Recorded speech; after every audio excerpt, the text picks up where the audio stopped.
ربي وأجابك بيها تريا وأشوف بيها تريا ما يوفي لك موعدك صح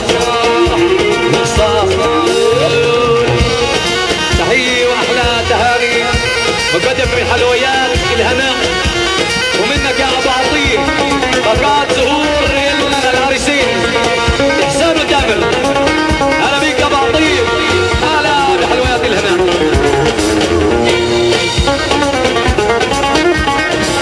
نروح على الدب يا شباب شو رايكم؟ نروح على الدب عتشوبي عتشوبي عتشوبي الزمر بعد شوي بعد شوي بعد شوي